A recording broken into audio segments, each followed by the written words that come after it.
स्वागत है बच्चों आपका ब्रेन स्टफ यूट्यूब चैनल पे। और आज हम लोग पढ़ने वाले हैं एटॉमिक मास यूनिट यानी 1 AMU। तो 1 AMU क्या होता है? ये किसी भी कार्बन 12 एटम का 1/12 पार्ट होता है। तो 1/12 पार्ट समझने से पहले हम लोग ये समझ लेते हैं कि जैसे देखो यहाँ पर एक बॉक्स दिया हुआ है, इस बॉक्स को हम लोग 2 पार्ट करते हैं तो हम प्रत्येक पार्ट को हम 1/2 कर सकते हैं, 1/2 बोल सकते हैं।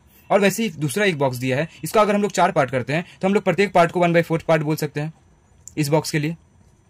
वैसे ही अगर हम ये हमारा कार्बन 12 एटम है तो इसका अगर हम लोग 12 पार्ट करते हैं तो ये कुछ ऐसा दिखेगा, और प्रत्येक पार्ट को हम लोग क्या बोलेंगे? 1/पार्ट ऑफ कार्बन 12 एटम।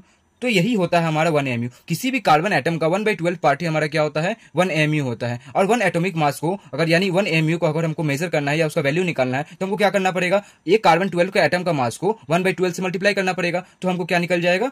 1 AMU का वैल्यू निकल जाएगा। अब सबसे पहले हमको इसके लिए मास ऑफ कार्बन 12 एटम चाहिए। तो उस वक्त बाय मास स्पेक्ट्रोस्कोपी हमारे पास एक वैल्यू आया था 1.99 × 10⁻23 ग्राम का कार्बन 12 एटम के लिए। ठीक है, मास स्पेक्ट्रोस्कोपी क्या होता है? यह उस समय की एक प्रचलित विधि थी, तरीका था, जरिया था, जिससे हम लोग किसी भी एलिमेंट के एटम का मास निकाल सकते थे। अब हमने क्या किया है? वैसे हमने 1/12 को मास ऑफ कार्बन 12 एटम के साथ मल्टीप्लाई किया है और हमारे पास इसका वैल्यू केजी में आ गया है, जो कि 1.66 × 10⁻27 केजी है। और इसको हम लोग यू से भी डिनोट करते हैं। यू होता है यूनिफाइड मास। आई होप आपको वीडियो पसंद आई होगी।